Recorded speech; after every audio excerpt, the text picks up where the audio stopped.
En su consulta de ella, nos va a hacer así la sesión de Zoom y vamos a escuchar su trato con el paciente y ya al final vamos a darle como nuestros veredictos a la doctora de que salga el paciente. ¿Qué doctora? Rodil Posada. Ah, no, pero de medicina legal, ¿quién les va a dar medicina legal en práctica? Medicina legal en práctica, ahorita le digo. El doctor Guillermo. Guillermo Flores. Ah, Guillermo. Sí, ese es bueno. Muy bien. Sí, excelente. Les tocó una buena persona. Sabe, aparte de que sabe. Sabe. Gracias, doc. Uh-huh. Muy bien. Vamos a... ¿Quién es el jefe de grupo? Aquí, doctor. ¿Tú, Jaime? Porque ya me hice bolas, entonces sabía quién era el jefe de grupo. Hay varios que están ahí que dicen, yo soy el jefe de grupo. Había una doctora por ahí. Jaime. Sí, no sé. Jaime, para que ahorita que pasemos lista lo vamos a poner con tinta roja. De una vez. Reprobado. Jaime Corso. Así es, doctor. Así es que aquí no le puse que era de la... Muy bien.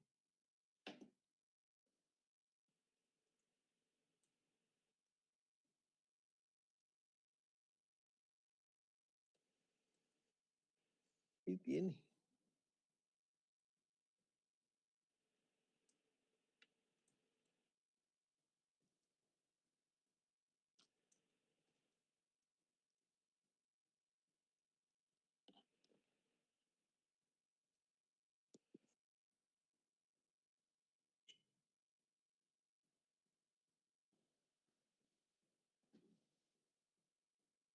Bueno, ahí te puse el temario de la unidad, lo que tienen que resumir para el día 25. Listo, doc, ya lo tienen mis compañeros también. Ah, mira qué veloces somos, ¿no? Excelente, así deberíamos de ser para que vean la comunicación está funcionando.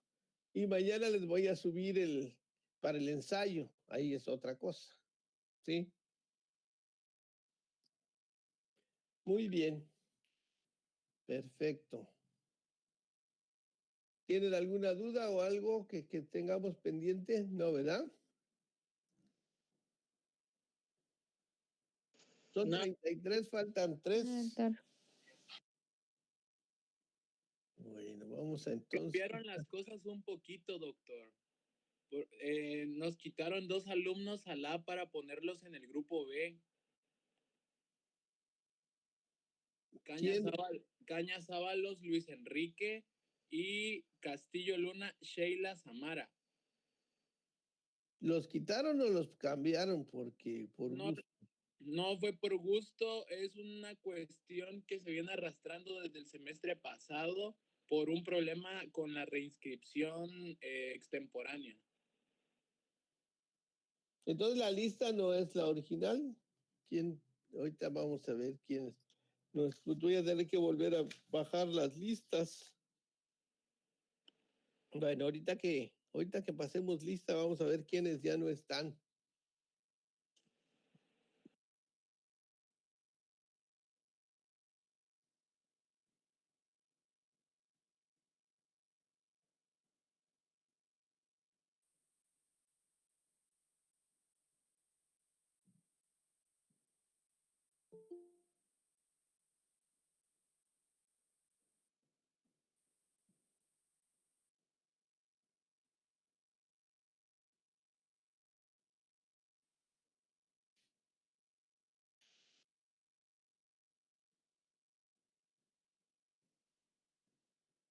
Donaldo, ¿por qué no entra por la vía normal?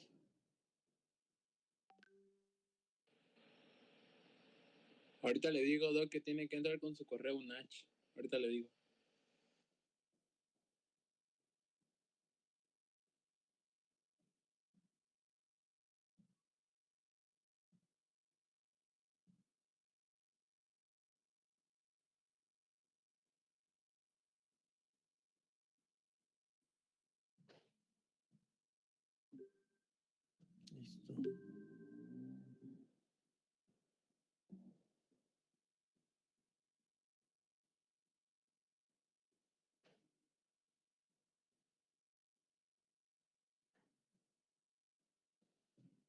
Bien, vamos a pasar lista.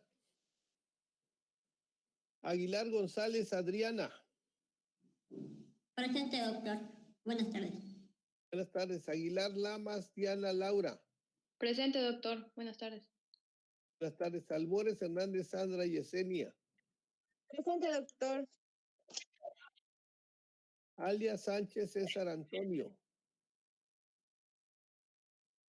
Alia Sánchez César Antonio. Ángel Gutú Eduardo. Presente, doctor. Buenas tardes. Buenas tardes. Antonio Morales Ailín Aranza. Presente, doctor. Arévalo Pérez Eduardo. Presente, buenas tardes, doc.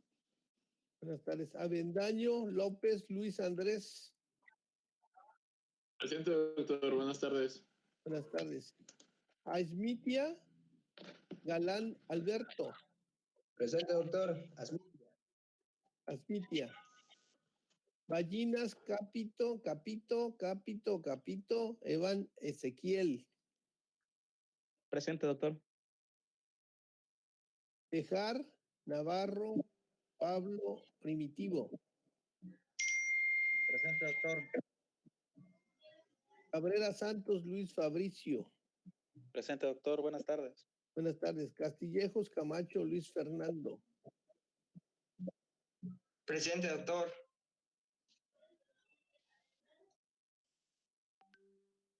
Cervantes Muñoz Eduardo Salvador. Buenas tardes, doctor. Presente. Buenas tardes. Chávez González Luis Donaldo. Presente, doctor. Buenas tardes. Buenas tardes. Corado Suárez Brian Alexis. Presente, doctor. Cortés Orantes Ana Paola. Presente, doctor. Corso Alfonso Jaime Alejandro.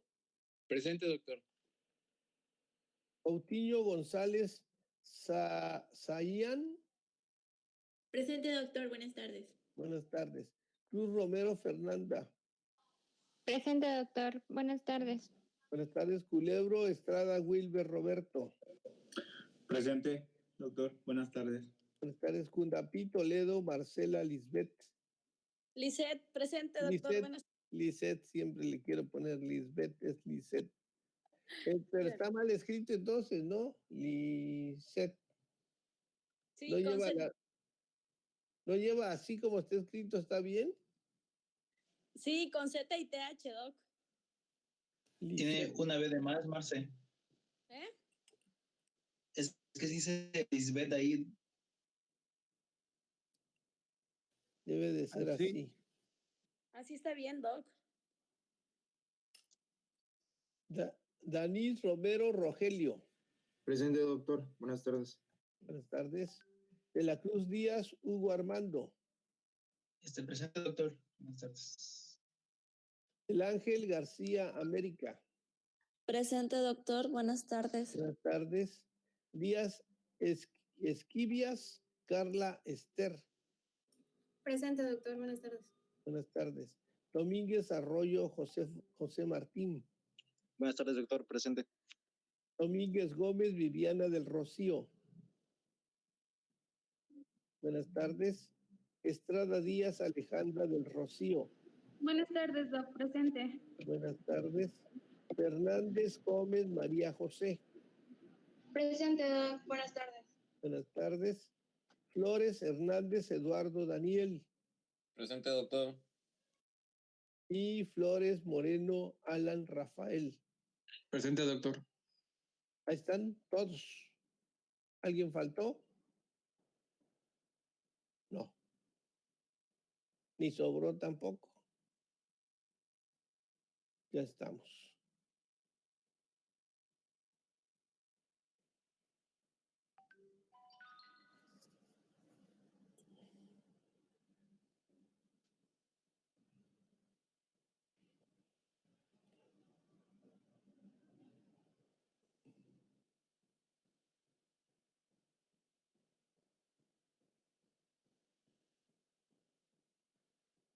Ahorita fue lo que le subí a su compañero fue el temario de la primera unidad. ¿Qué es esto?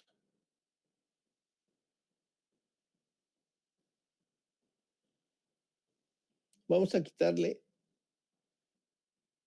de aquí de criminalística, nada más vamos a poner los conceptos básicos, ¿sí? Y anatomía lo vamos a dejar para la siguiente sesión. Tomen nota porque no, aquí lo voy a borrar, pero... Y aquí de criminalística no vamos a ver todos los detalles, sino vamos a ver conceptos básicos. No nos alcanzaría el tiempo. ¿Me explico? Y vamos a ver los conceptos básicos de criminalística, pero es la criminalista sería... Doctor, ¿Sí? una pregunta, ¿está compartiendo pantalla o algo? No, tienes razón. Ah, ok, gracias. Perdón.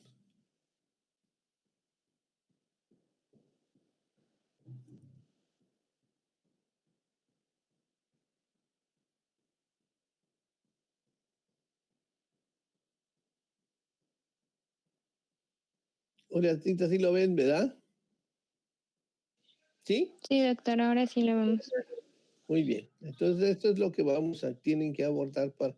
Aquí nada Bueno, más son... doctor, estamos viendo la pantalla de los documentos, donde dice temario primera unidad, creo. Así es. Pero no estamos viendo el documento, o sea, el contenido.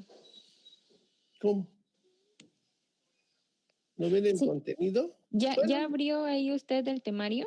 O sea, el documento. sí, no lo ven. Es que eso nosotros no lo vemos. Bueno, yo no lo veo, no sé mis compañeros.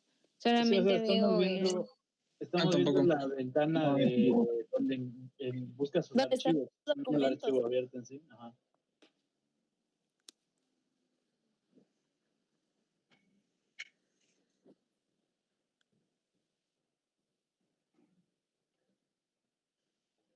Ah, pero no está aquí la... Vamos a abrirlo aquí entonces.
No lo ven ustedes el archivo, ¿verdad? No, el archivo no vemos, Doc. Solo vemos como que los archivos antes de abrirlos. De todos modos, el jefe de grupo ya nos mandó también el temario. Ya les mando. Lo Sí. único que vamos a ponerle, le vamos a hacer que la parte de criminalística nada más van a ser conceptos básicos, ¿sí? Y ahí ya tenía yo incluido lo que era anatomía topográfica. Anatomía topográfica lo vamos a dejar para la siguiente unidad. Con esto vamos a empezar lo que es traumatología. ¿Sí? Sí, Doc, ¿Entendido? Sí, doctor. Sí, Gracias. doctor, está Sí, bien. doctor. Gracias. Bien.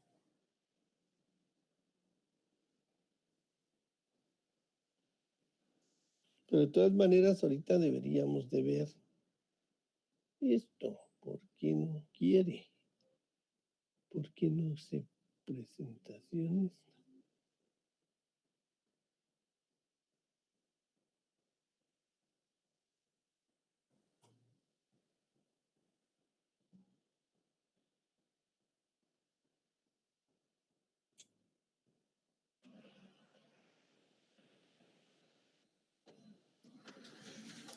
Órale.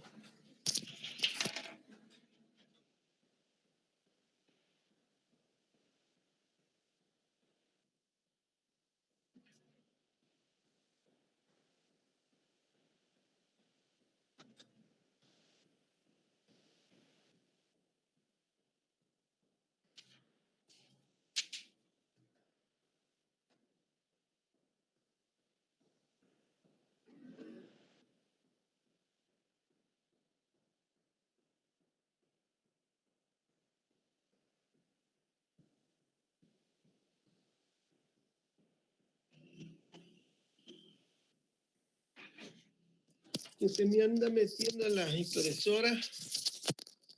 Creo que era lo que estaba haciendo ruido.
¿No les quedó ninguna duda con respecto a lo que vimos del perito, los peritajes, las definiciones de medicina legal y todo eso? No, doctor, todo bien. Todo bien, doctor, gracias. Ok, entonces vamos a pasar a hablar de lo que es la responsabilidad profesional. Y ahí vamos a hablar de la ética, de la deontología, inmerso dentro de este mismo capítulo. ¿Estamos de acuerdo? Sí, doctor. Sí, doc.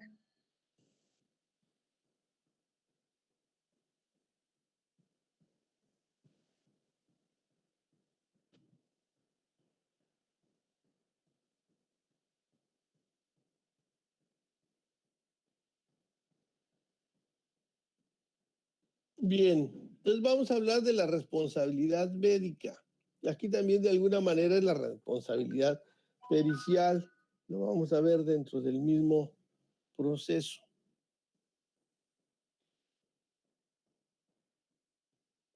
Entendemos la palabra responsabilidad, como ya lo hemos platicado, no sé si ya lo dije, pero responsabilidad médica implica en decir, la palabra se compone de dos cosas, de respondere, o sea, responder por los actos. Todas las personas tenemos que responder por nuestros actos, pero en este caso, cuando hablamos de responsabilidad médica, estamos hablando de la responsabilidad profesional como médico. Entonces tenemos ahí que es muy importante.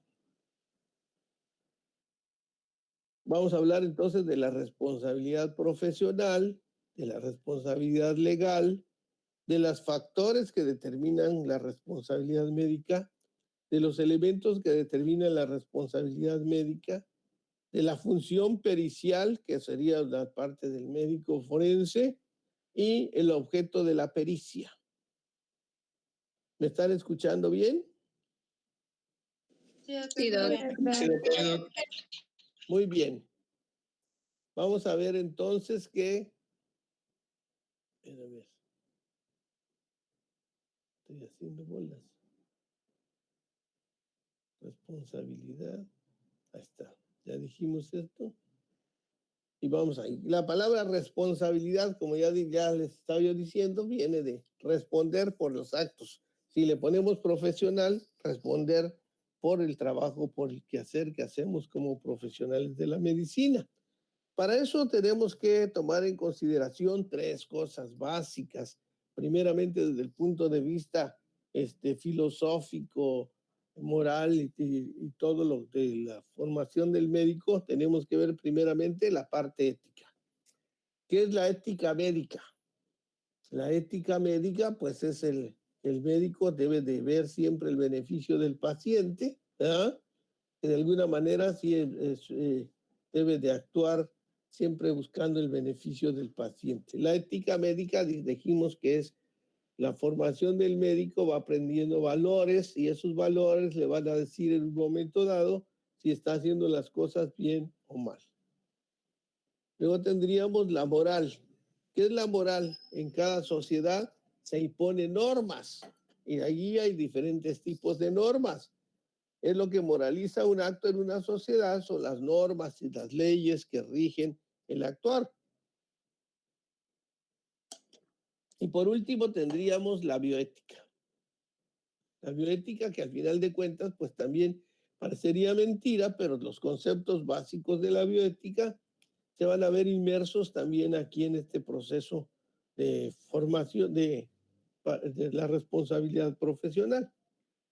Entonces tenemos que quien se comporta éticamente apegado a lo que establece la moral y la bioética, es lo que le vamos a llamar deontología médica. Deontología médica, ¿qué cosa es la deontología médica? ¿Quién me dice?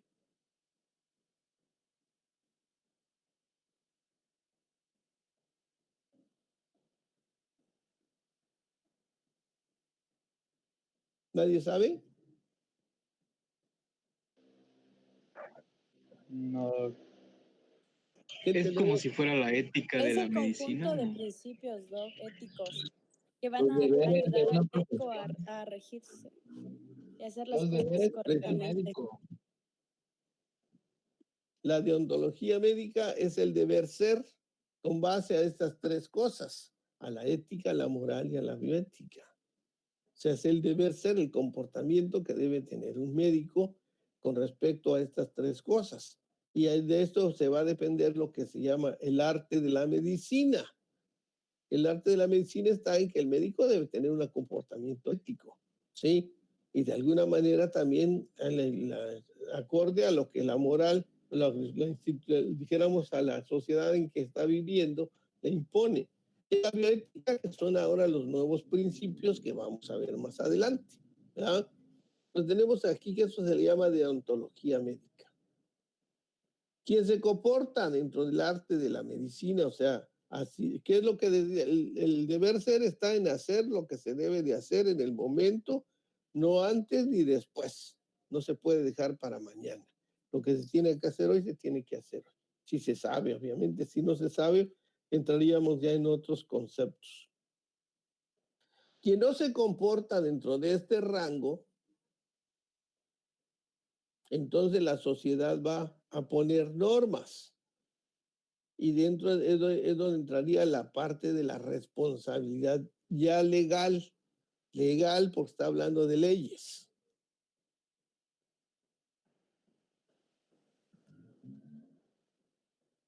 La responsabilidad legal del médico impone tres cosas básicas.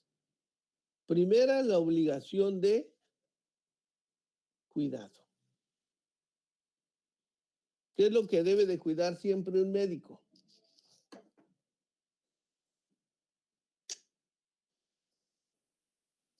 No dañar. Que no haga daño, no. Lo primero que tenemos que cuidar como médicos es la vida. Después la función y luego el órgano. ¿Qué es los medios? Después es la obligación de cuidado, aparece la obligación de medios. ¿Cuál es el principal medio que debe de tener un médico?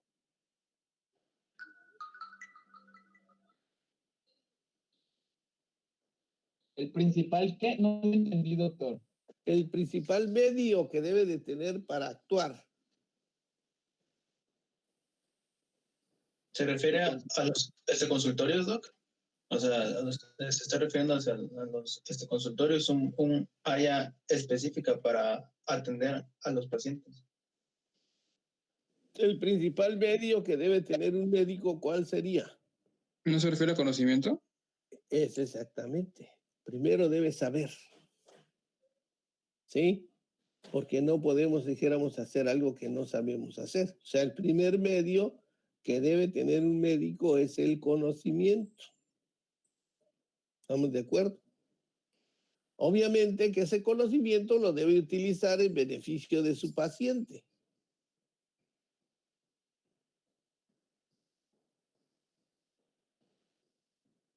Entonces teníamos el primer medio, primero la obligación es de cuidado y la de medios. Medio primero debe tener el conocimiento y dentro de ahí todos los demás medios. Debe de saber medicina, saber, dijéramos, hacer también la medicina y saber hacer. ¿Cuál es el tercer medio que debe de tener?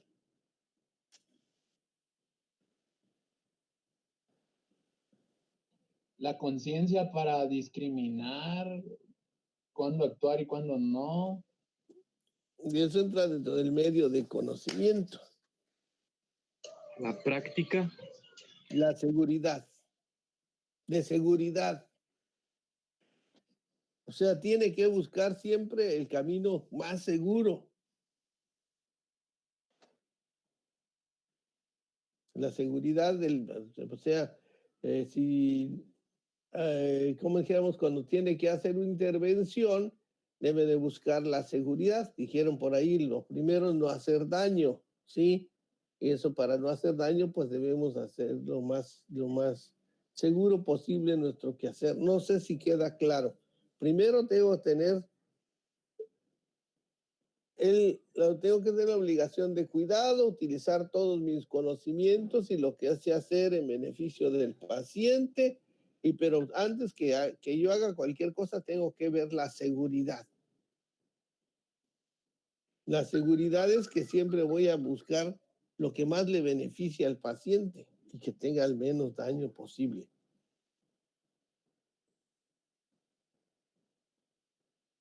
¿Esto dónde está regulado? Primeramente está en lo que son los derechos humanos. ¿Alguien me puede decir dónde están regulados los derechos humanos en México? La CNDH. En la CNDH, Sí, pero ¿en qué documento está regulado? La Constitución Política La Constitución Política Mexicana de los Estados Unidos Mexicanos. ¿Alguien me puede decir en qué artículo? En el 5º, doctor. No. Los derechos humanos están en el artículo 1 constitucional. Ahí habla precisamente de la igualdad, de la autonomía, de la justicia, todo eso que tenemos como derechos. Acuérdense que los derechos humanos son aquellos que tenemos de manera individual. Antes se le llamaban garantías individuales, derechos fundamentales, y ahora se le llaman derechos humanos. El derecho primero a la dignidad, a la autonomía, a la justicia, a la libertad, etc. Esos derechos pues están ahí en la Constitución Política en el 1 artículo. Y esos son de la primera generación de los derechos humanos. También en la Constitución está la segunda generación de los derechos humanos, pero esos ya no son derechos individuales. Esos ya son derechos colectivos, como el derecho a ¿qué? ¿Cuáles son los derechos colectivos? Derecho a la educación podría ser uno. El derecho a la educación, ¿cuál otro? A la salud. atención de salud. Derecho a la salud, ¿cuál otro?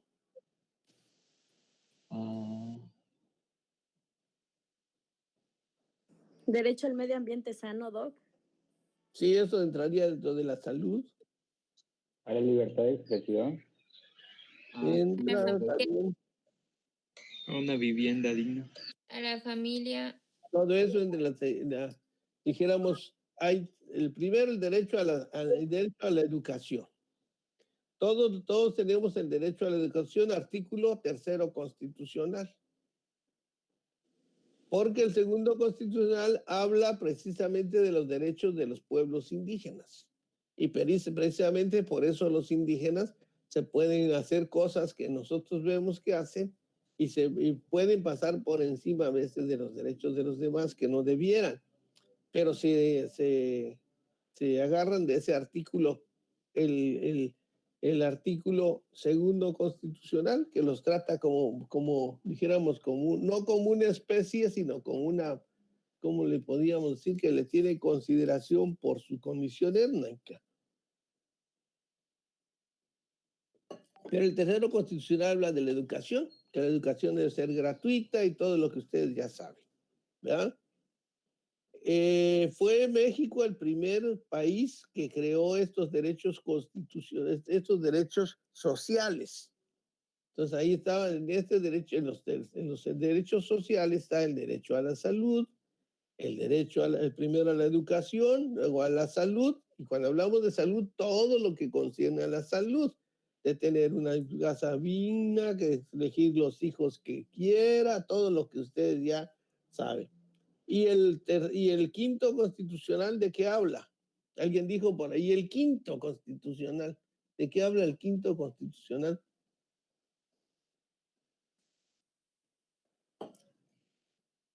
¿Es del trabajo, doctor? Habla del derecho al trabajo, que dice, todos nos podemos dedicar a lo que nos plazca, siempre y cuando sea lícito. Cuando hablamos de lícito, quiere decir que esté dentro de la ley, no fuera de la ley. ¿Estamos de acuerdo? Entonces tenemos aquí entonces las dos primeras, dijéramos, categorías de derechos humanos. La primera, los individuales, y luego los derechos colectivos. Ahora ya hay 6, ya no solamente hay 2, hay 3, 4, 6 generaciones ahora de derechos humanos, porque ya después aparecen otros tipos de derechos humanos, ¿verdad? Pero estos serían las cuestiones básicas. De la Constitución política van a nacer todas las normas. La primera que tenemos es la norma sobre la educación. Entonces, por ejemplo, para que yo pueda ejercer una profesión, ¿qué tiene que ver la educación? Pues la dirección la Dirección General de Profesiones me tiene que registrar mi título, tiene que haber avalado también, dijéramos, la Secretaría de la Educación, los programas de estudio de la institución educativa en la que trabaja, y después me va a otorgar, una vez que me titulo, me va a otorgar la cédula profesional. Y por ejemplo, los médicos han protestado porque dicen que se les va a evaluar cada determinado tiempo para que se tienen que recertificar, decían. Y pues prácticamente eso no es novedad, en la ley siempre ha estado, donde dice que todo profesional de la medicina cada 3 años se debe recertificar. Eso no es novedad, ahí ha estado siempre. Nada más que cuando es como letra muerta, nadie lo había tomado en consideración, a pesar de que estaba ahí. Luego viene la Ley General del Trabajo. La Ley General del Trabajo es muy importante porque el médico es como un empleado. Y como empleado, pues firma un contrato, le van a dar un sueldo, tiene un horario de trabajo, le definen qué es lo que va a hacer, ¿verdad? También se supone que le deben decir a dónde son sus obligaciones como trabajador y cuáles son sus derechos como trabajador. Y eso lo están viendo ustedes en la Ley General del Trabajo. Y la Ley General de Salud. La Ley General de Salud, pues es muy importante, pues dijéramos es para los médicos, debería de ser como algo que deberíamos saber por obligación. De la Ley General de Salud emanan los reglamentos y las normas oficiales mexicanas para el ejercicio de la medicina. Pero también como somos empleados, también tenemos que ver una parte con la administración pública. Y también como servidores públicos, también tenemos que pagar nuestros impuestos y todo lo que obligación tenemos de hacerlo. Y también van a aparecer algunos reglamentos, tanto de medicina como de la administración pública y de los servidores públicos. Dice, para un servidor público, para que pueda ejercer, tiene que tener un documento que lo avale. Primero como profesional y después la institución que lo contrate le debe dar un documento que dice donde usted está contratado. ¿Y está contratado para qué? Si usted se comporta, si el médico se comporta dentro de todo este reglamento, que no es todo, sino es nada más una parte, vamos a ver que entonces cae en la parte de lo que es el Código Civil y el Código Penal. Toda persona que tiene un trabajo tiene una obligación, así como tiene derechos, tiene obligación. Presta un servicio.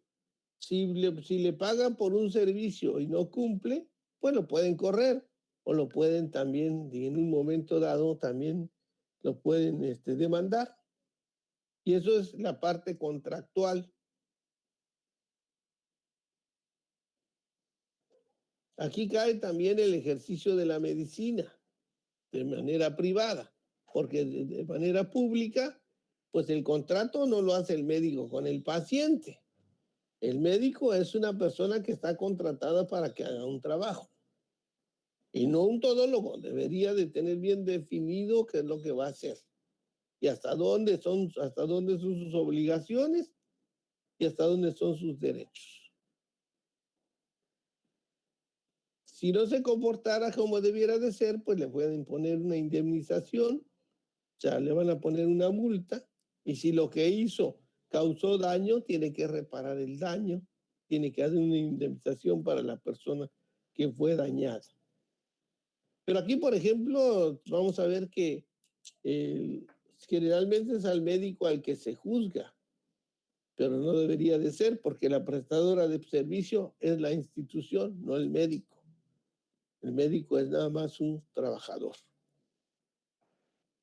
Claro, tiene bien delimitado cuáles deben ser sus funciones. Si se mete a hacer cosas que no le corresponden, pues en ese momento también puede incurrir en un error. Y luego pues los meten en la cárcel por andar cobrando dineros que no tendría que ser, que lo tendría que estar cobrando la empresa.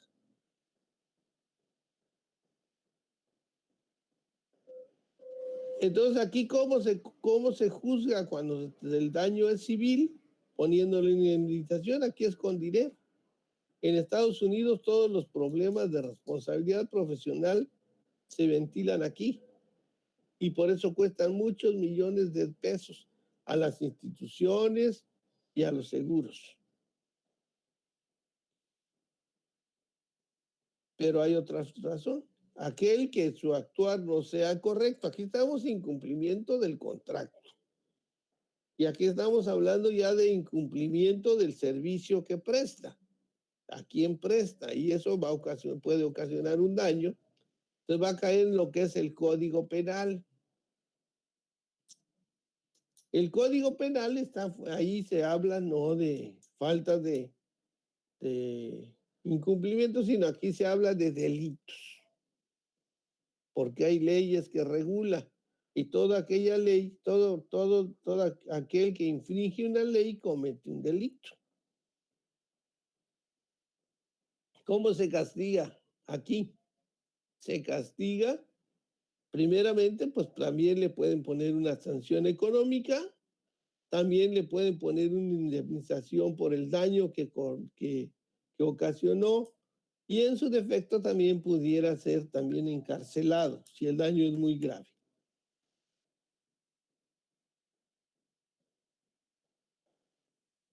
¿Hasta aquí no tiene ninguna duda? No, doctor. Si tienen alguna duda, pregunten. Hasta ahorita no, doctor, gracias. Muy bien.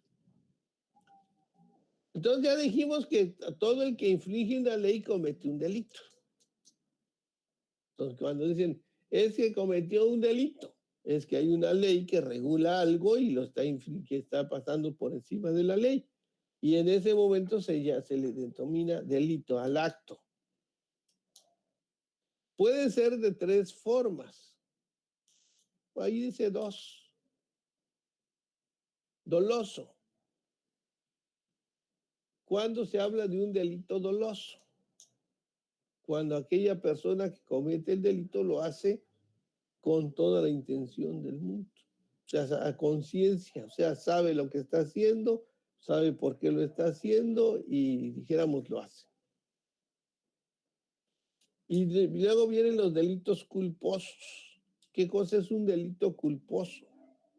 Cuando una persona, pues si comete un delito sin el deseo de hacerlo.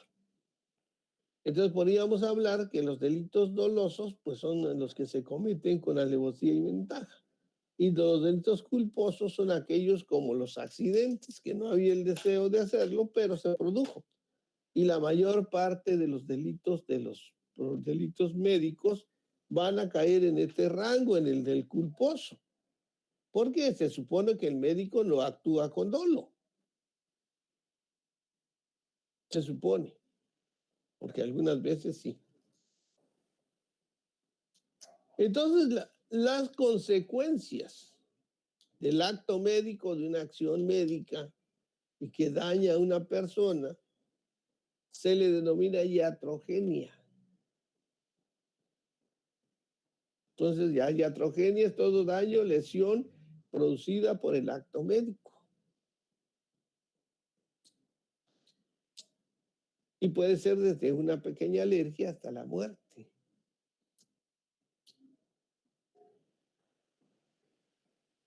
Y hay diferentes tipos de iatrogenias. Las iatrogenias se pueden considerar iatrogenias negativas y iatrogenias positivas. ¿Qué es una iatrogenia negativa?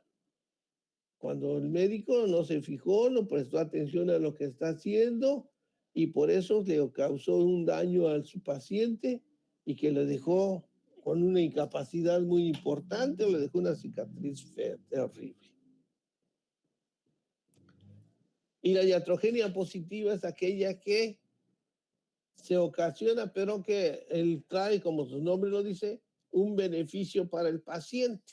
Por ejemplo, todas las heridas quirúrgicas, pues son iatrogenias, pero son positivas, cortamos y todo, va a quedar una cicatriz y todo, pero si no se hace, el paciente no se cura.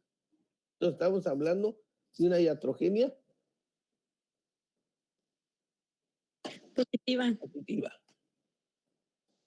Lo tenemos que hacer. En todos los casos, en el caso primeramente de las iatrogenias negativas, pues es que no se hace como debe de ser. Falta de cuidado es una iatrogenia negativa. Dijimos que una de las cuestiones principales es que tendríamos que tener cuidado. Un paciente que, por ejemplo, para que lo puedan operar necesita, dijéramos, un tiempo de ayuno. Pero porque tengo prisa o lo que sea, pues lo vamos a hacer antes de una vez, aunque no esté en ayuno. No es que le puede pasar, no le puede pasar nada. Se broncoaspiró y se murió.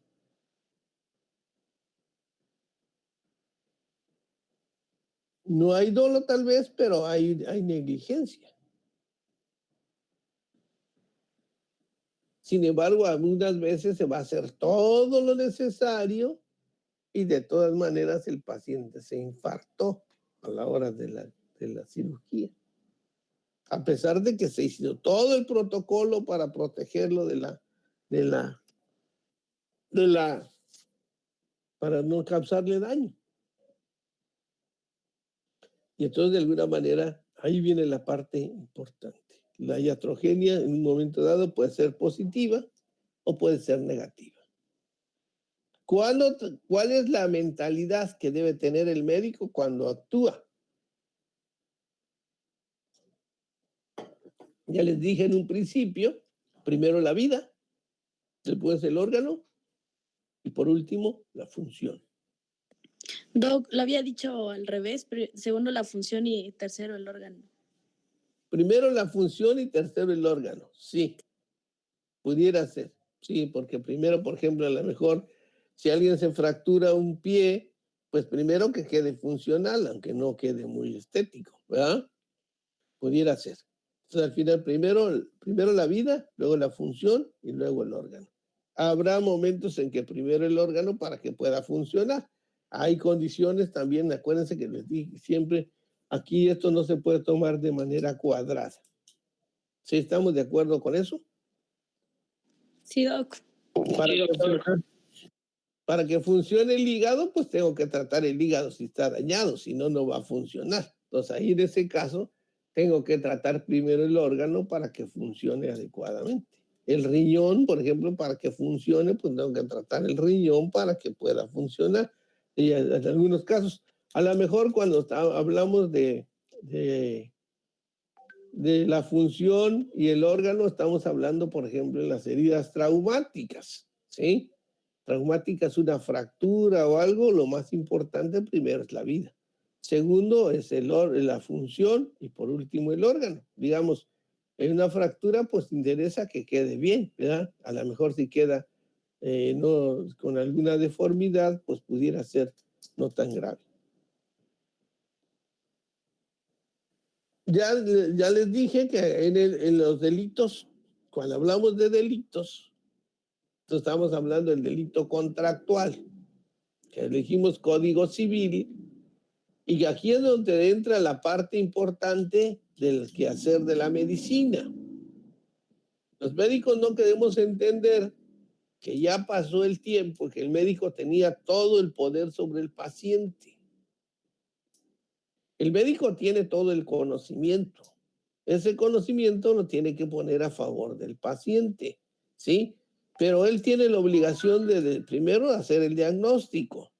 Una vez que tiene el diagnóstico, de informarle al paciente qué es lo que tiene, qué es lo que se debe de hacer y qué es lo que se puede hacer. Y en función de eso tendrá que decir qué pronóstico tiene. Y en ese momento es cuando el médico, es cuando el paciente, por eso dice capacidad, información consciente. ¿Qué dijimos que necesita una persona para tomar una decisión adecuada? ¿Conciencia? Primero, que esté consciente. Informarse. Y segundo, Informarse. Previo conocimiento de las cosas para saber si son correctas o no. Así es, primeramente tiene que estar consciente. Segundo, tiene que saber, debe estar bien informado. El médico tiene la obligación, por ese consentimiento bajo información. El médico tiene que informar precisamente qué es lo que tiene y qué es lo que puede pasar. Y ya una vez que el paciente lo entiende, entonces va a consentir. Hágase o no se haga. Fíjense cómo allí el médico ya pierde el poder que tenía antes, pero todavía algunos no lo queremos entender. Entonces el paciente debe de consentir. Claro, si el médico tiene la obligación de informar y cuando le dice al paciente las posibilidades, el paciente escoge la peor opción, el médico tiene por obligación que preguntarse, ¿será que le informé correctamente? ¿Será que lo entendió? ¿Por qué? Porque nosotros, a pesar de todo lo que sea, nunca vamos a perder, a quitarnos esa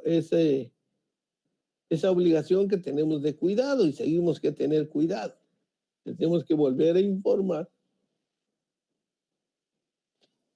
y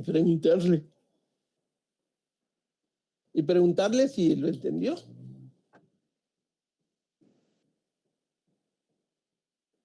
Y luego ya sería en el Código Penal.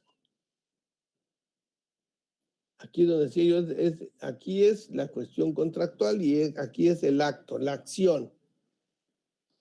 Cuando el médico actúa de manera imprudente, ve que el puente se va a desbaratar y de todas maneras se sube y se derrumba.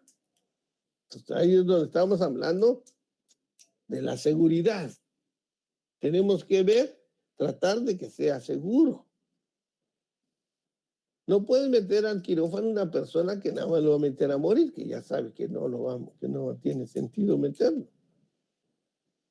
Pero si lo hiciera, a pesar de que está diciendo, bueno, lo vamos a meter a ver si sale. Pudiera en un momento dado tomarse esa determinación en un caso extremo. Pero tiene que quedar bien claro que era la única solución que teníamos. Si no, actuamos de manera imprudente. Y luego entraría la otra figura que sería la impericia. ¿Quién me puede decir qué es la impericia?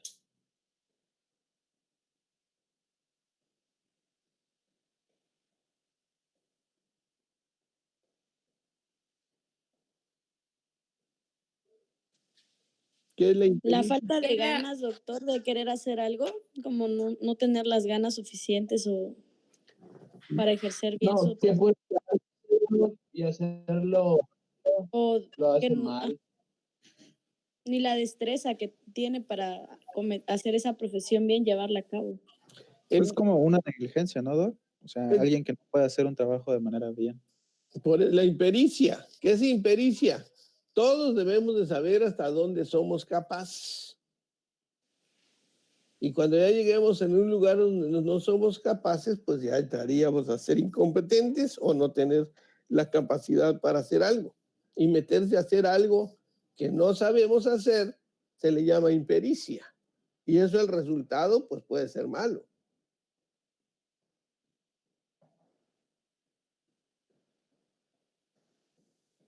Luego tendríamos la negligencia.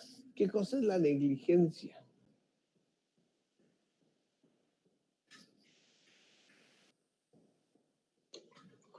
Por falta de conocimiento, cometer un error por falta de conocimiento. Sería impericia. No, la falta de cuidado, descuido para cometer. La negligencia se da en una persona que tiene todas las capacidades para hacer las cosas, pero no lo hace. ¿Sí me explico? O sea, hay médicos, dijéramos, yo soy un súper especialista, un fregón en lo que voy a hacer. Pero a la hora que tengo que trabajar con el paciente, no pongo esos conocimientos al servicio del paciente para que se cure. Entonces, eso se le llama negligencia.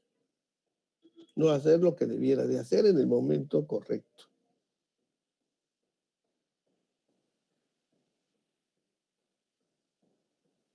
Y luego pues entra la inobservancia de los reglamentos. Ahí, por ejemplo, pero generalmente la inobservancia de los reglamentos trae sanciones generalmente de tipo administrativa, siempre y cuando una inobservancia no haya traído una consecuencia grave.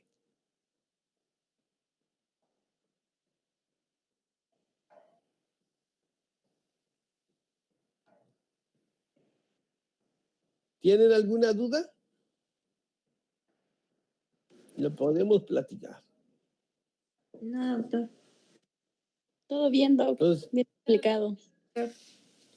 Sí, doctor, sobre la imprudencia y sobre la negligencia. Ahí cuando entro en una negligencia, cuando yo no me hago cargo de mis actos como médico, por así decirlo, a pesar de que yo sepa, Sí. pues la imprudencia es, por ejemplo, dejar a alguien menos capaz que yo. Ahí sí no me quedó muy claro.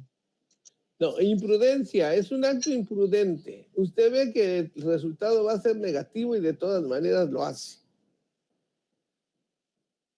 Eso es un servicio imprudente. ¿Sí me explico? Sin embargo, la negligencia, yo sé, también en el otro caso puede ser que yo sepa, pues debo de saber. Pero en este caso también sé, pero todo lo que sé no lo pongo a favor de mi paciente. Entonces, ahora, doctor, sería dañar al paciente a través de la no sé si estoy ocupando bien el término, inanición de los actos. No, Del no actuar. No, Del no dijéramos, actuar. de no actuar. Aquí hablamos de dos cosas. En el caso de la negligencia, son dos cosas que vamos a valorar. Puede ser un acto de omisión. ¿Qué es una omisión? Yo debí de haber hecho algo y no lo hice. Y eso trae como consecuencia un daño. Y en el caso de la impericia, es de acción.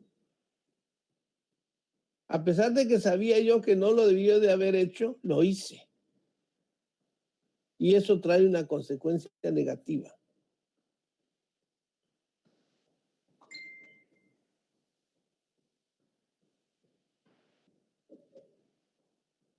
¿Sí se entiende?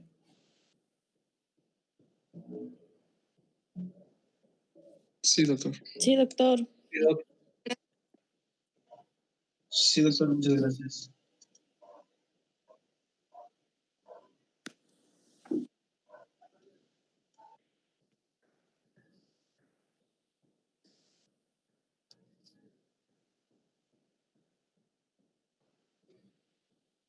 Entonces, cuando la cuestión es de tipo contractual, aquí es que no, primeramente, pues no cumplí al informarle al paciente y de alguna manera es un contrato. ¿Cuándo es un contrato? Cuando el paciente llega y me va a ver a mí para que yo lo atienda. Sin embargo, en el otro caso, yo soy un médico de una institución, le debo de informar, pero el contrato no es conmigo, es con la institución. La institución es la que le está vendiendo el servicio. Yo le voy a dar el servicio, pero quien vende el servicio es la institución. Y es algo que también no lo concebimos así. Y les conviene a las instituciones que sea el médico el foco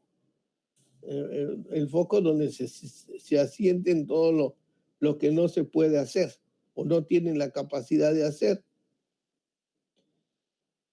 En estos casos, como le dije, se repara el daño con dinero.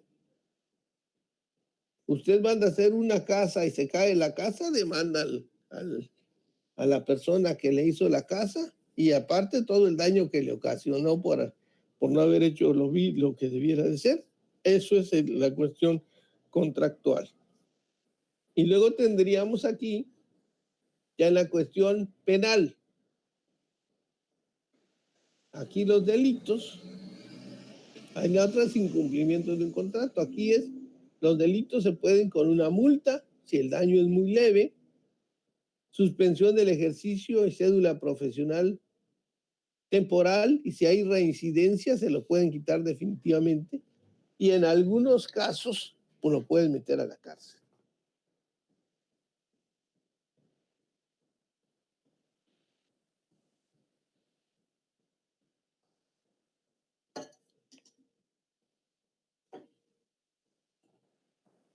¿Cuáles son los factores que determinan la responsabilidad? Acuérdense que siempre yo les hablo de que somos un grupo heterogéneo o no homogéneo y que hay pacientes, hay enfermos, no enfermedades, y que de alguna manera tenemos que entender algunas cosas. Los médicos lo deberíamos de tener conscientes. Factores que determinan la responsabilidad. Dijimos que dentro de lo que es la ética y la moral, juega un papel muy importante la cultura. Y las culturas son variables, no va a ser la misma, ya lo platicamos. Tendríamos que, para saber dónde estamos parados y cómo piensa la persona. El siguiente factor, pues, es el económico. El médico, pues, puede ser que cobre mucho y resulta que no tienen buenos resultados, pues los pacientes se van a quejar. Y ahora a lo mejor no hay para darle lo que quieren, como pasa ahorita con el sistema de salud, que no hay suficiente recurso para darle lo que se tiene que dar. No es lo mismo en la parte asegurada, porque en la parte asegurada, por obligación le deberían de dar. La cuestión es que la parte asegurada en México está dividida en 3 partes. Una parte que da el trabajador, otra parte lo da, diríamos, el gobierno, de lo que se paga, y a veces si el trabajador lo deposita el dinero, pero no se lo depositan al gobierno, entonces por eso no va. Por eso acuérdense que el PIFI es muy importante para determinar los bienes y servicios de un país. Entonces ahí, la forma de trabajo. Ya les decía yo, ahora nosotros los médicos somos empleados. Tenemos un horario. Tenemos un sueldo. Y mi responsabilidad está desde el momento que entro hasta que salgo del hospital. Inmediatamente que pongo un pie fuera del hospital, ya no es mi responsabilidad lo que pasa dentro. Y por eso no pueden haber hospitales de mañana, tarde y noche. El hospital y todo el servicio de salud que sí preste servicio las 24 horas, no tiene por qué haber pacientes de la tarde, de la noche, de la mañana. Paciente que es internado en la mañana, es responsabilidad del médico el que lo interna, pero también es responsabilidad del médico de la tarde y también es responsabilidad del médico de la noche.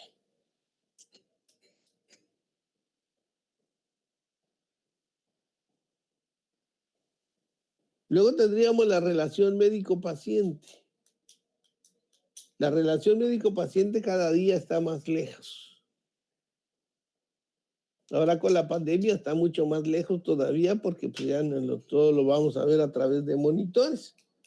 Pero acuérdense que un buen interrogatorio puede resolver muchas cosas. Se puede hacer un buen interrogatorio y de alguna forma es muy importante la relación médico-paciente. Todos los pacientes primero quieren que los traten como humanos, como personas dignas, ¿sí? Y a veces no se logra eso. La relación médico-médico. Quisiera yo decir que desde Hipócrates, dijo Hipócrates, que cuando tengas que en un momento dado que reprender a uno de tus colegas, no lo digas en la calle ni nada, ve y háblale al oído y explícale lo que está mal. Es un sueño guajiro. Los médicos hablan más de los demás médicos enfrente de los pacientes y enfrente de medio mundo. Entonces esa parte de esa relación médico-médico pues está grave. Porque luego, por ejemplo, cuando un médico llega a una interconsulta y empieza a hablar pestes del que mal pidió la interconsulta y que no sabe que para qué lo pidió y todo, ¿qué pasaría con el paciente? ¿Qué pasa con el paciente cuando oye todas esas cosas? No se enferma. Se Pues desconfía. quiere salir corriendo del hospital, ¿no? Ahora, la relación médico-institución. Todos los médicos, como dijimos, relación médico-institucional, el médico de una institución es un empleado que le pagan para que haga un servicio, que trabaje como un horario, con un horario de entrada y un horario de salida, con un tiempo definido. Se le establece cuáles son las actividades que debe de realizar. Debe. No puede ser todólogo. Ya no es así. Y también le tienen que asignar un servicio y todo lo que tiene que hacer. Entonces el médico pues tiene que cumplir con un horario, tiene que sacar su chamba durante pero una vez que se acaba su horario, pues ya no es problema de lo que pase dentro. Obviamente que lo tiene que hacer bien. Por eso está el expediente clínico que va a servir para llevar el seguimiento y control de todo lo que se hace. Los problemas culturales, económicos, la forma del trabajo en la actualidad del médico, que a pesar de que sabe que tiene que informar, no informa, habla mal de sus pacientes, en la relación médico-paciente, a veces se quejan los médicos, la mayor parte de los pacientes se quejan de que los médicos ya no les prestan atención, ¿sí? La relación médico-médico, ustedes lo van a vivir, están platicando aquí, se apapachan y nomás se va el otro y empiezan a hablar pestes del médico, el mismo médico. La relación médico-institución, pues a veces las instituciones le toleran que no cumplan con su horario, que no hagan algunas cosas, bajo la consigna de cuando lo necesiten, ahí estén. Pero eso no está escrito. Y todos son los factores que van a condicionar para que el paciente y los familiares no estén contentos con el servicio.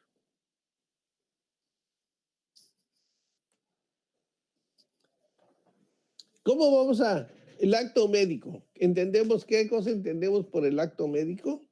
Porque generalmente esa es una pregunta y cuando decimos acto médico, ¿qué es acto médico?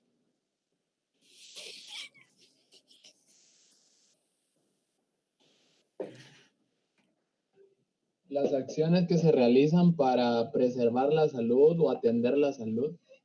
Así es, todo lo que el médico hace, desde hacer una receta, ¿sí?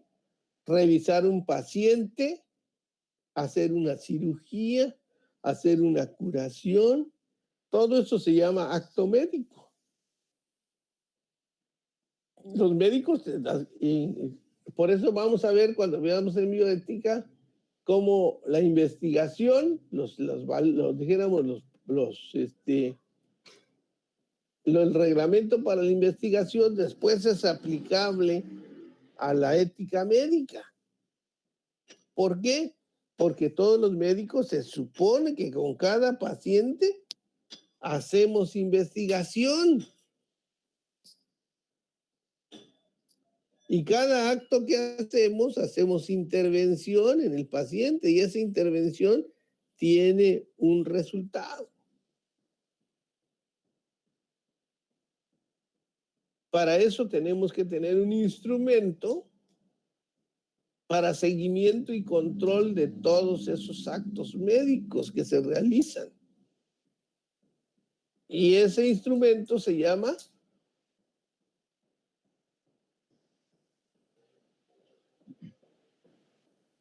¿cómo se llama? El instrumento que sirve para el seguimiento y control de todos los que se hacen en un hospital se llama la historia clínica. Expediente clínico. Expediente clínico.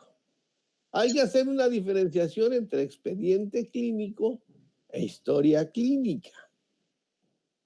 El expediente clínico es el instrumento para llevar todos los procesos y procedimientos. Y la historia clínica es el instrumento que está dentro del expediente que nos sirve para hacer diagnóstico. ¿Está claro? Son dos figuras diferentes. Incluso yo he visto en libros de todo, a veces confunden estos dos términos. Y a veces, pues el que lee no toma lo mismo como si fuera lo mismo, y no es lo mismo. Expediente clínico es el instrumento que sirve para llevar el seguimiento y control de todo lo que se hace. ¿Sí? Historia clínica es el instrumento que nos sirve para hacer el diagnóstico. Y de alguna manera, una vez que hicimos el diagnóstico, pues tenemos que informarle al paciente qué es lo que tiene, qué es lo que, si tiene curación, cuál es, y qué es lo que podemos hacer en un momento dado y cuál puede ser el resultado. Una vez que el paciente lo entiende, entonces debe de firmar la carta de consentimiento. La carta de consentimiento informal no es meramente un documento como cualquiera, diríamos que lo vamos a hacer ahí como quiera que sea, porque luego yo veo en los expedientes, ya después de la cirugía le están pidiendo el consentimiento informado al paciente, o que firme el consentimiento. Eso debe ser previo a.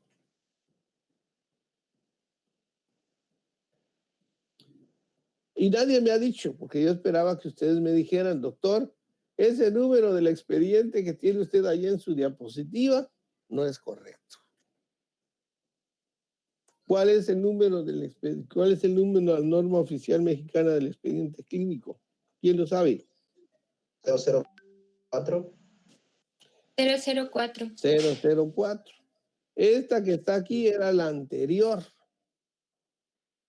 En 1999 primero se hizo un protocolo para modificarlo y en el 2012 se modificó por la 004. ¿Por qué se modificó? Por una simple razón. Cuando el H1N1, ¿sí? H1N1 se dio, ya ven que se murieron muchísimas gentes, igual como se están muriendo ahora. Entonces, ya cuando pasó la tormenta, se les ocurrió decir, bueno, vamos a hacer el diagnóstico a ver si realmente todos los pacientes que dijeron que se murieron por H1N1, así fue. Y entonces empiezan a pedir expedientes de toda la República, un número determinado de expedientes. ¿Y qué creen? La conclusión que hizo del estudio de todos los expedientes que tuvieron en su mano fue que en virtud de que el expediente clínico no servía, no podía ser un instrumento que sirviera para verificar si realmente el diagnóstico era correcto o incorrecto.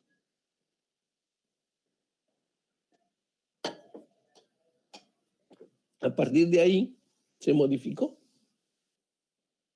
En un congreso de medicina legal en el hospital, en la Salle, con todos los grandes, yo les dije, ¿y el expediente clínico? Cuando estaban hablando todos los que hablaban de responsabilidad, el expediente clínico, nadie me hizo caso. Pero es el instrumento donde usted va a dejar anotado todo lo que va a hacer y lo tiene que anotar bien para que todo el mundo lo entienda lo que usted hizo y de esa manera no hay ningún problema.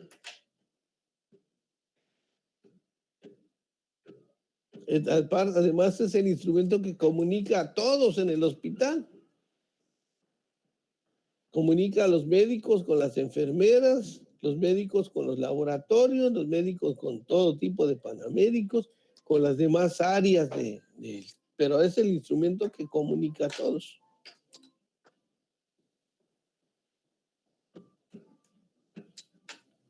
¿Cuáles son las funciones del perito? Ahora ya vamos a entrar. Todo eso es lo que tendríamos que valorar cuando nosotros vamos a hacer un dictamen. Como ya dijimos, la función pericial, el médico perito, en casos de responsabilidad profesional, lo primero que debe de tener que sería el conocimiento. Debe de conocer todo lo que ya dijimos y además debe tener también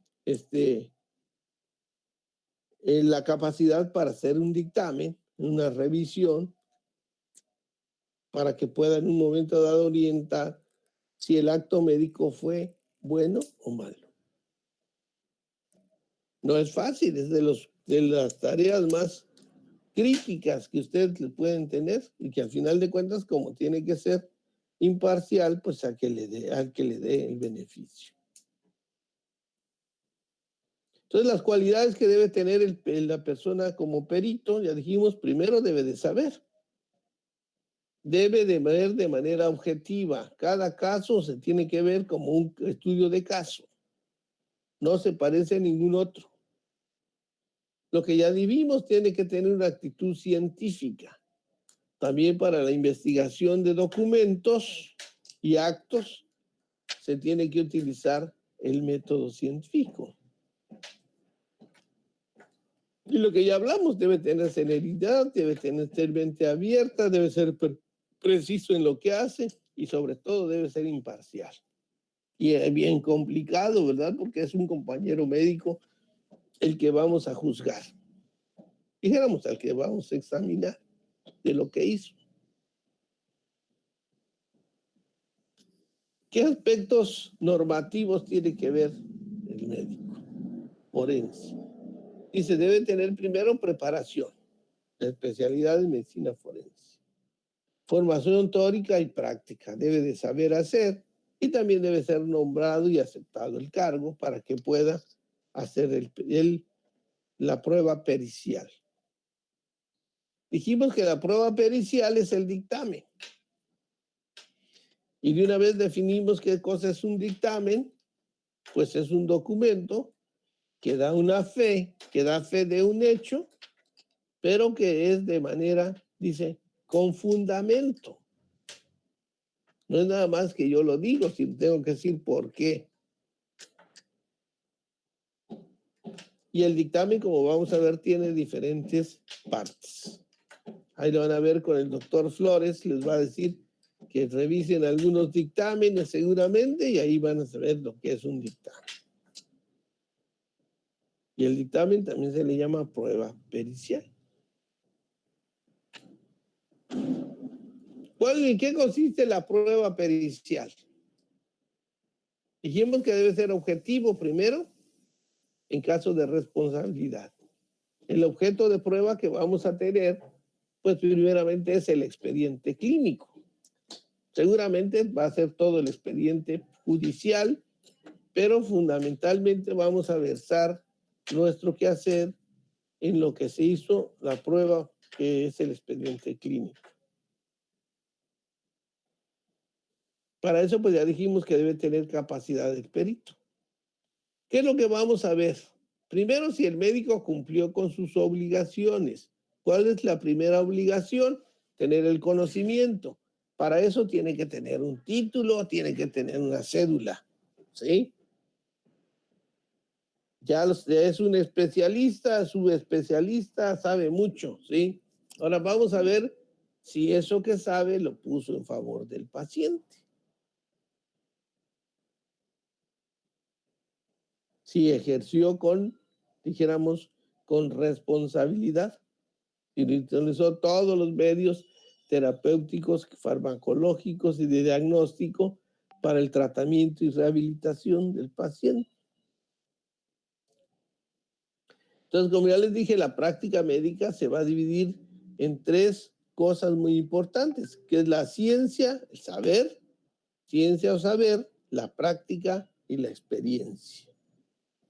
¿Sí? De alguna manera, no se puede saber nada más sin hacer. Se puede saber mucho y no saber hacer nada.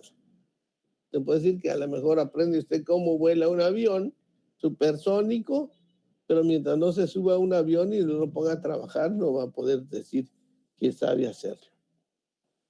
Y la experiencia. Seguramente que la experiencia es muy importante en el caso de la medicina. Cuando nosotros hacemos un dictamen médico, tenemos que tomar en consideración tres cosas: el momento, la condición y el lugar. Acuérdense, porque no podemos tasar un trabajo o una acción de una forma como debiera de ser, como lo dicen los libros del mar, pues no, porque a veces no hay todos los medios que debieran de haber. Entonces ahí tiene que ver el momento, la condición y el lugar. Hay un momento en que todos los trabajadores de la medicina, sepan o no sepan, deben de hacer lo que puedan, sí. ¿En qué condición? Cuando el paciente está en un estado crítico. No da tiempo de más, o hace usted lo que sabe, con lo que tiene, se muere. O también podría decir en caso de urgencia, pero la urgencia, hay urgencias que pueden esperar.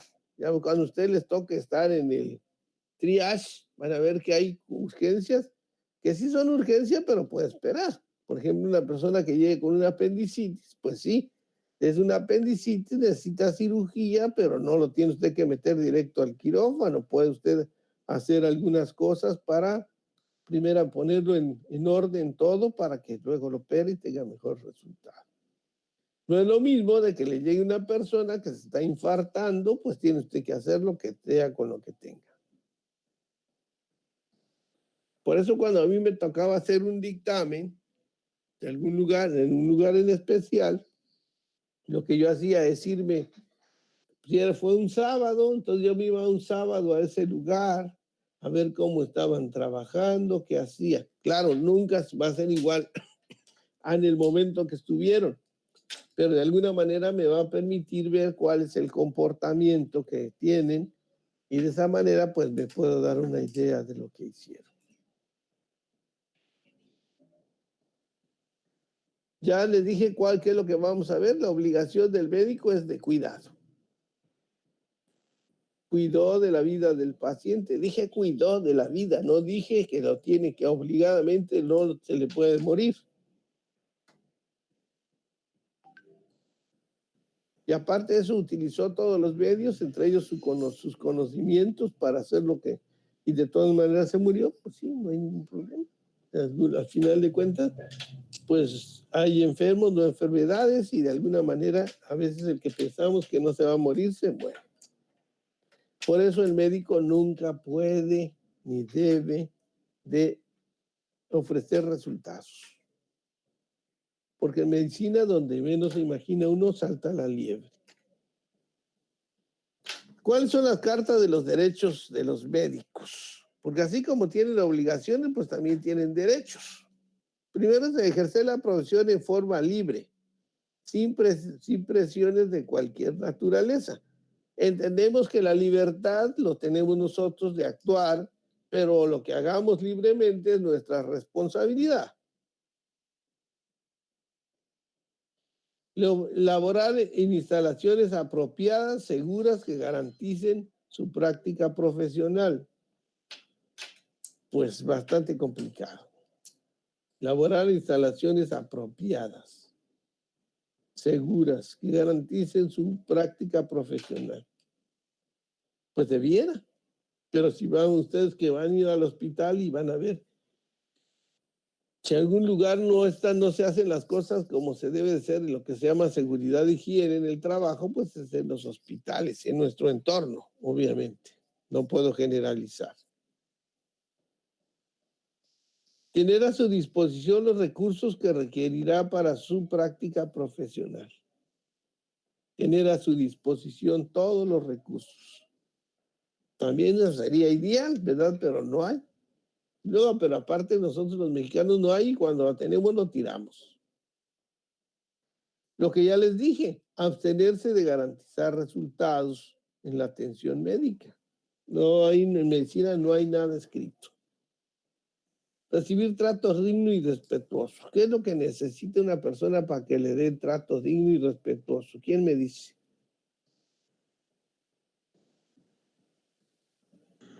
Con el simple hecho de ser persona, doctor. Sí, por ese simple hecho de ser persona, pero el médico debe de recibir un trato respetuoso por parte del paciente. Pero ¿qué es lo que el médico tiene que hacer para que reciba este trato?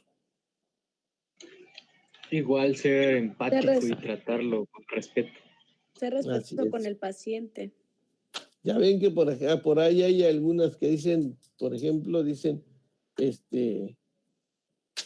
ensayamiento terapéutico en el caso de mujeres en embarazo. Porque a veces no somos muy respetuosos cuando una mujer se está aliviando y decimos cosas que no debiéramos. Porque acuérdense que una de las cuestiones importantes de todo ser humano, lo primero es la dignidad.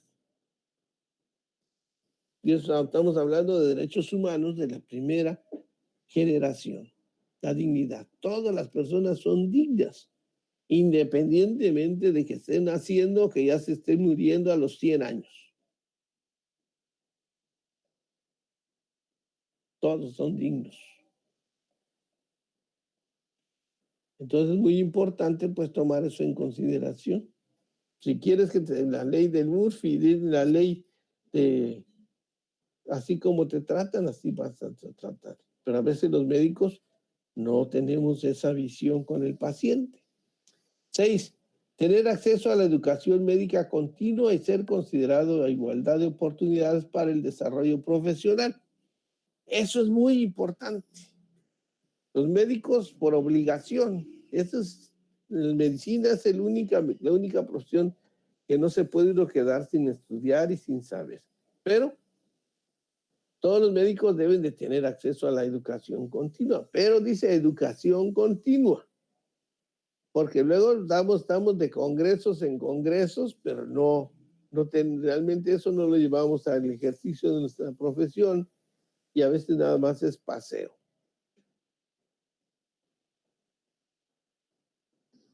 Tener acceso a actividades de investigación y docencia. Pues es bueno, y hacer investigación es bueno, y enseñarlo es fácil. También se requiere conocimientos para hacer investigación y para enseñar. Aparte, tanto la investigación como la enseñanza requiere de tiempo. Asociarse para mover sus intereses profesionales. Sí, en todos lados siempre se van a unir las personas a buscar un interés personal, como lo hacen los políticos, ¿verdad? Se unen para un interés personal. Seguramente que todo el que se cuelga de una bandera es porque quiere algo de esa bandera. Salvaguardar el prestigio profesional.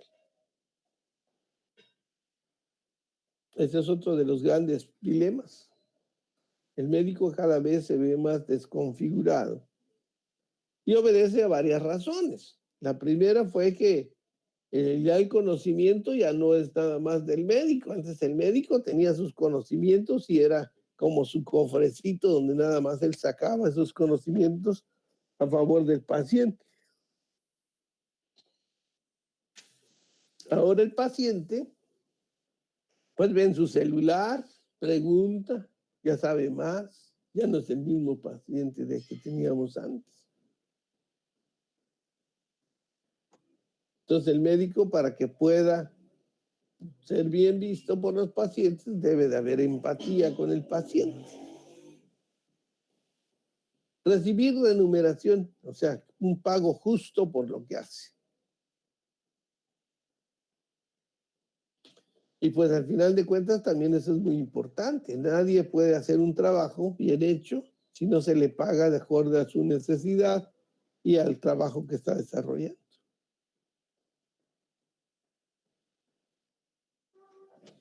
Por eso es muy importante, pues,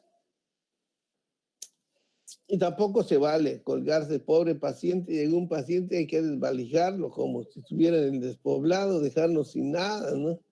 Tampoco se da, desafortunadamente se da. Pero eso debe ser, el dinero debe ser justo y el médico debe ser justo.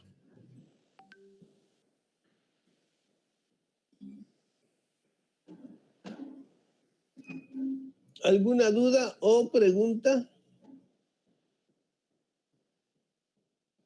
Por ejemplo, la cuestión administrativa, yo como profesional de la medicina, si yo no estoy contratado para hacer algún trabajo en especial y me dicen que lo tengo que hacer, ¿qué puedo decir? No lo hago. Si no lo hago, lo corro. Ah, córrame y yo lo demando. Pero para hacer eso necesita uno saber cuáles son sus obligaciones como profesionales. Muchas veces ni siquiera leemos el contrato que firmamos como trabajadores. Y debiéramos de tener una copia. Siempre. Con sindicato y sin sindicato usted se puede defender si sabe. Desde que firma. ¿Cuál es mi obligación? ¿Cuál es mi horario? ¿Cumplo con mi horario? ¿Cumplo con mi obligación? ¿Me quieren correr sin una causa justificada? Los demando.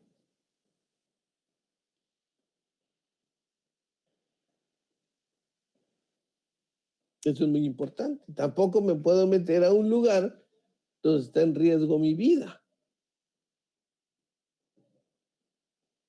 ¿Usted se metería a sacarle una laguna a una persona que se está ahogando y no sabe usted nadar? Seguramente que no, y no debiera. Si se mete, ¿qué va a pasar? Van a ser dos los muertos. Y es lo que pasa también en los servicios de medicina. Hay lugares que para entrar se tiene que seguir todo un protocolo bien establecido para el beneficio del paciente y también para el cuidado del trabajador.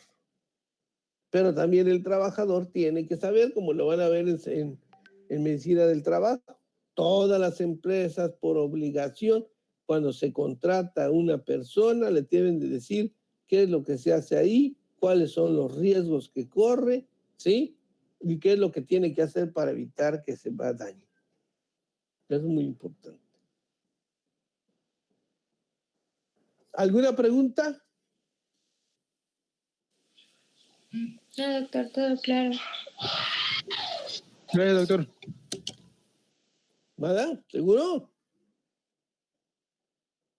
Perfecto.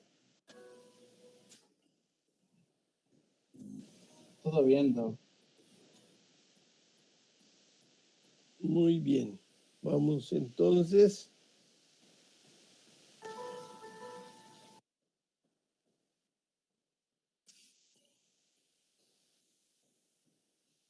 Luego nos tocaría ya ver la norma del expediente clínico, que es donde tendríamos que valorar el acto médico.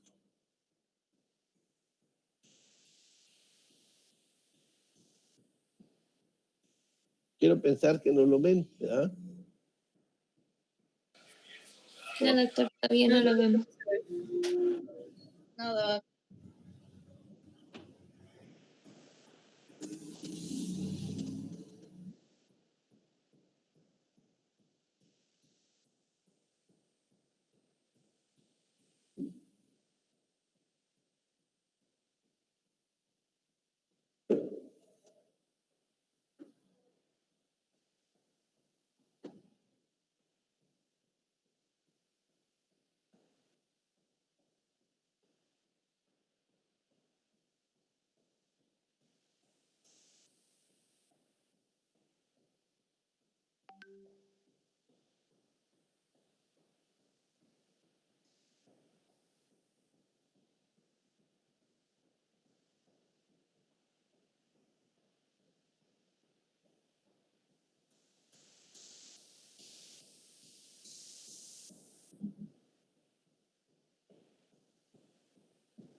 ¿Ahora sí lo ven? Sí, Doc, ahora sí ya vemos. Bien. La norma del expediente clínico. Norma oficial 004 SA3 del 2012. Ya le expliqué por qué se modificó, ¿verdad? Y que al final es el instrumento que sirve para evaluar el acto médico, básicamente. Y ya les planteé que en el 2010 se creó primero el proyecto y el 5 de octubre del 12 ya se aprobó. Y ya quedó establecido el 15 de diciembre como la nueva norma que sustituye esta norma, ¿sí? Y aparece, entonces dice aquí, ¿cuál es el propósito de la norma? El primero es que establecer con precisión, dice, los criterios científicos, éticos, tecnológicos, administrativos, obligatorios para elaboración, obligaciones para la elaboración, integración, uso y manejo del expediente clínico, conservación, propiedad, titularidad, confidencialidad del expediente clínico. Fíjese cuántas cosas tiene el expediente clínico. Y el expediente clínico, pues, es un instrumento obligatorio para todo el sector público y privado. No solamente en los hospitales, sino donde quiera que se atiende un paciente, debe de haber un expediente clínico. Desde un consultorio hasta un hospital de tercer nivel. Aquí dice, de acuerdo, una de las cosas dice que recae en la calidad de los registros médicos. O sea, si nosotros hacemos mal los registros, seguramente que no va a servir. Es muy importante esto. Dice, el expediente clínico es un instrumento de gran relevancia para la materialización del derecho a la protección, a la salud. Materializar. O sea, por eso les digo, lo tenemos que ver de manera objetiva. Este instrumento vamos a ver qué se hizo, cómo se hizo y por qué lo hicieron y quién lo hizo. ¿Qué, cómo, cuándo y quién? Y bueno, dice que debe ser un instrumento, dice, conjunto único de información con datos personales del paciente. Es indispensable tener este documento. Y aquí tiene una parte muy importante que dice, el expediente clínico debemos encontrar que garantiza la libre manifestación de la voluntad del paciente o de ser o no atendido a través de un procedimiento clínico o quirúrgico, para lo cual el personal de salud debe recabar consentimiento previa información, explicar los riesgos posibles y los beneficios esperados.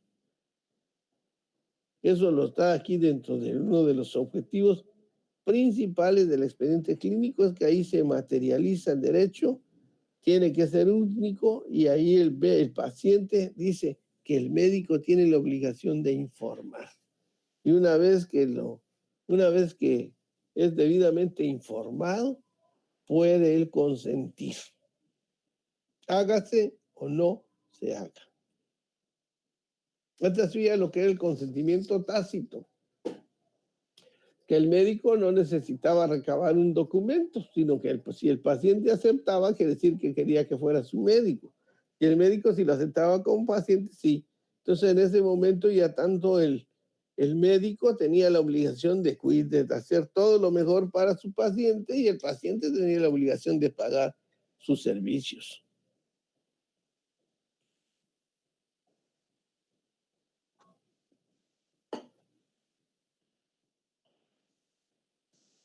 Vamos a ver entonces que aquí dice, ¿quién es el titular de todo lo que tiene ahí el expediente? El titular de la institución del paciente el titular de la titularidad es el paciente sobre los datos que se proporcionan. O sea, que quiere decir que todos los datos que se recaban en el expediente clínico no se pueden divulgar a menos que el paciente lo autorice. Y ahí es donde hablamos de la confidencialidad, ¿sí? Y el secreto médico. Sin embargo, el secreto médico, decíamos que antes el médico, y así lo dice los antecedentes, el médico se llevaba a la tumba cualquier cosa que supiera de su paciente. Ahora ya no es así. Hay condiciones en cuando un tercero puede ser dañado en ese momento, entonces el paciente, el médico tiene la obligación de decirle que no le puede guardar el secreto médico, pero sí le va a decir que va a utilizar un camino para que no se lesione su integridad física. O sea, no va a salir con una bocina a decir qué es lo que tiene, sino que lo va a hacer, lo va a anotar en el expediente y debe de ser. Pero esa es una de las cosas que no pasan en nuestro medio. Resulta que luego a veces alguien manda a hacer una prueba de VIH a un paciente y todo el mundo lo sabe el resultado, menos el paciente y el médico que lo mandó pedir. Eso es incorrecto. También, o sea, no solamente es el médico el que sí tiene para el secreto médico, sino de eso debe ser algo institucional, algo que por obligación deberíamos de tener todos los trabajadores de la salud. Entonces ahí se brindan los datos personales y bueno, obliga la confidencialidad. ¿Cuáles son las funciones del expediente clínico? Primeramente es médico. Yo les decía que es el instrumento para seguir todos los procesos médicos, seguimiento y control. Segundo es jurídico. Dijimos que materializa el derecho. ¿Qué se hizo? ¿Cómo se hizo? ¿Realmente está de acuerdo a las normas establecidas, sí o no? También es un instrumento que sirve para enseñar. ¿Qué vamos a enseñar? Pues vamos a enseñar nos sirve para enseñar y aprender a través de los expedientes clínicos, hacer investigación también, pero si los expedientes clínicos no sirven, ¿cómo vamos a enseñar con los expedientes clínicos? ¿Cómo vamos a hacer investigación? Y también sirven para evaluar. ¿Qué vamos a evaluar? Pues podemos evaluar lo que quieran con el expediente clínico. Podemos ver la calidad de los servicios que tiene la institución. Podemos saber qué calidad de médicos tiene. Podemos saber de que la mortalidad de un hospital. Y también de alguna manera a través de los expedientes clínicos, administrativamente podríamos decir y hacer un presupuesto de qué necesitamos para que se dé un servicio de calidad en esa institución. Y todo esto debe de estar regido o valorado a través de estadística.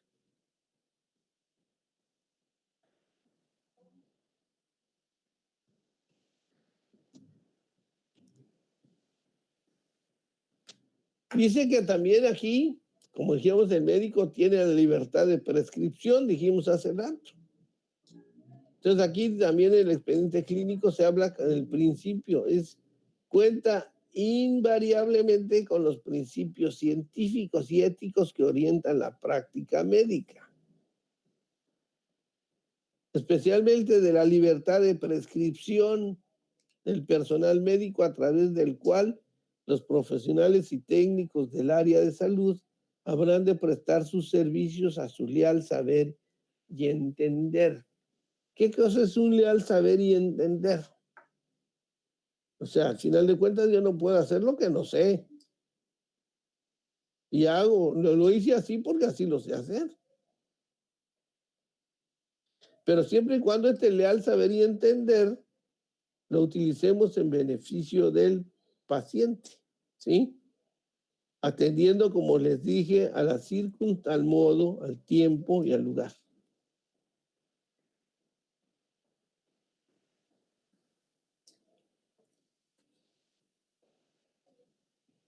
Ya dijimos cuál es el objetivo. Primeramente es científico, conocer todo lo que tiene que ver con los criterios científicos, éticos, tecnológicos. El campo de aplicación es en toda la República, ¿sí? Dentro del expediente clínico se incluyen muchísimas normas. Que estas normas se tienen que ver reflejadas, por ejemplo, para poner sangre se tiene que seguir todo un protocolo y ahí está el protocolo de cómo debe de ser. En caso de planificación familiar también hay un protocolo en el cual dice que solamente se puede, pues, principalmente para los tratamientos de esterilidad permanente, pues se tiene que hacer una consejería y tienen que firmar, y una vez que estén de acuerdo, tienen que firmar un consentimiento.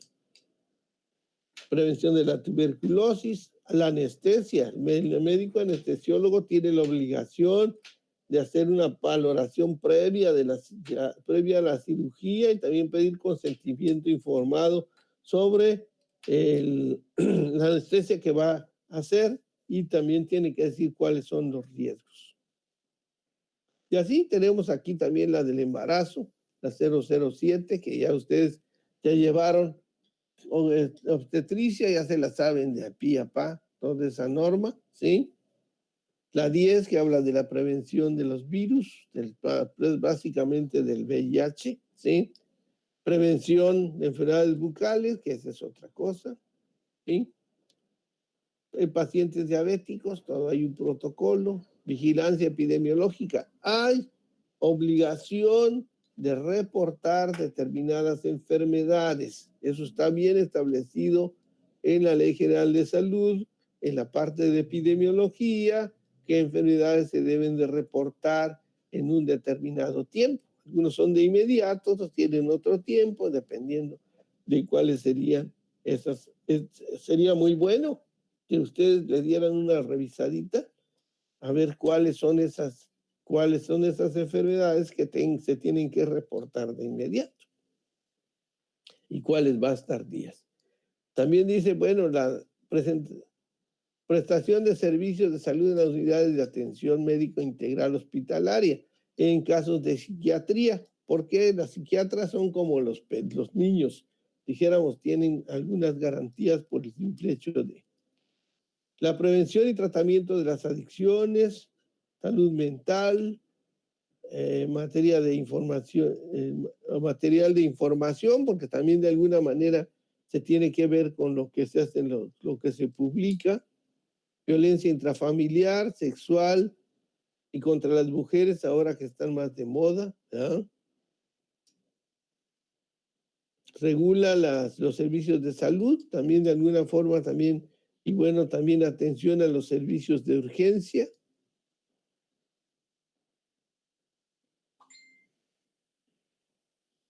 Y luego de ahí ya vienen algunas definiciones, que ya ustedes lo deben de conocer. Las definiciones que tenemos son que es atención médica, es el conjunto de servicios que se proporcionan al individuo con el fin de promover, proteger y restaurar su salud. O sea, ¿cuáles son esas atenciones? Pueden ser preventivas, de diagnóstico, de tratamiento, y ahora le agregamos también de rehabilitación, pero ahora ya le vamos a agregar otra más, que es la de cuidados paliativos. ¿Qué es la carta de consentimiento informado? La carta de consentimiento informado, pues es un documento donde, dijéramos, el paciente firma y confirma que se le informó todo lo que es de los riesgos y cuáles son los beneficios esperados, y él está de acuerdo en lo que se va a hacer. Es una carta poder. Como es como una carta poder, tiene ciertas normas. Primero, pues tiene que decir quién otorga el poder. Segundo, tiene que decir a quién se le otorga el poder. Tercero, tiene que decir qué poder se le está otorgando y hasta dónde. Una vez que se establece eso, tienen que firmar de aceptación, primero el que otorga el poder, segundo el que recibe el poder, Y después tiene que haber un testigo por parte del que otorga el poder y por parte del que recibe el poder. Es una carta poder. Si usted llega con una carta poder para que le entreguen un dinero y no dice quién otorga el poder y a quién, pues no se lo van a dar. O si le faltan firmas, tampoco. Y si no tiene la firma de los testigos, tampoco. Ahora, en otros tiempos, los testigos firmaban y si no, pues le poníamos un nombre cualquiera que se nos ocurría y le poníamos una firma, un garabato ahí y ya, está la carta poder. Pero en la actualidad no. Y aparte de que se firma el documento, deben de estar las credenciales del INE de cada uno de los testigos. Porque luego cuando se buscan los testigos, pues no existe.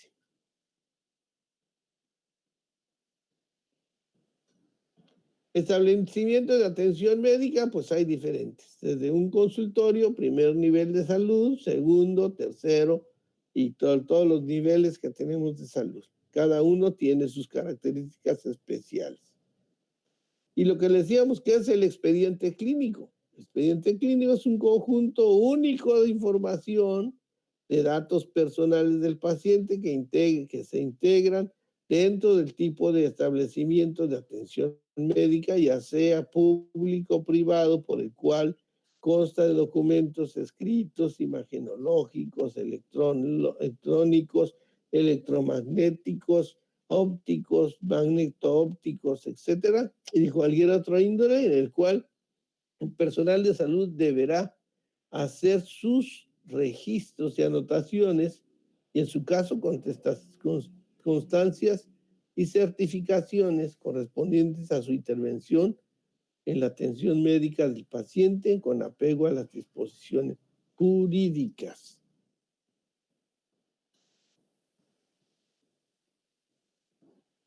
Ya sabemos qué cosa es hospitalización, eso también ahí están las definiciones en la norma oficial mexicana, que por favor bájenlo, la 004, para que lo revisen y cuando hagan su comentario, su síntesis de esto, pues lo deben de saber.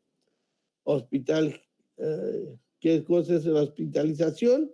También todo paciente para ser hospitalizado se le tiene que pedir el consentimiento informado, ¿sí? Obligado. Eso lo dice en el reglamento. Dice el servicio de internamiento del paciente para hacer diagnóstico, para que es diagnóstico, tratamiento, rehabilitación y ahora, como les digo, también cuidados paliativos. Y de ahí nos iríamos a lo que es una interconsulta y que eso es muy importante, todo lo de las interconsultas. Muy bien. Lo vamos a dejar hasta ahí.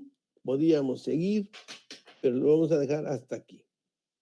Para que hablemos con más qué cosa es una interconsulta, para que hablemos qué cosa es una referencia contra referencia, el resumen clínico, pero eso como requiere más tiempo, o sea, dijéramos que quede bien claro la importancia que tiene y que se haga perfectamente, pues lo vamos a dejar para la siguiente clase. ¿Les parece bien? Gracias, Sí, doctor. doctor, muy bien. Sí, doctor. Gracias, muy bien explicado, Entonces nos quedamos aquí. Acuérdense. Sí. Sí, doctor. Y por favor, bajen la norma. Eso nada más lo ponen ahí en su internet. Norma 004, bla, bla, y vayan tomando, haciendo de una vez su síntesis de esto. ¿Estamos de acuerdo? Sí, doctor. Doctor, muchas gracias. Bueno.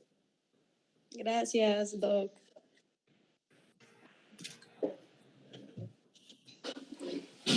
Gracias, doctor. Muy bien. Pues lo dejamos de grabar por si decimos algunas cosas que no se me olvida y empiezo a decir cosas que no debo y ahí lo van a grabar.